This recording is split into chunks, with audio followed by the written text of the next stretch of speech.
Yun mga idol, oh. Ginawa nating kulungan ng pato natin. Kasi kahit ito maluwag rin tong maluwag din tong kulungan nila.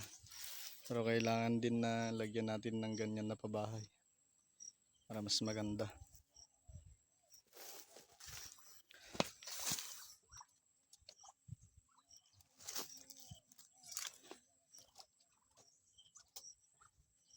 Maluwag din yung space nila.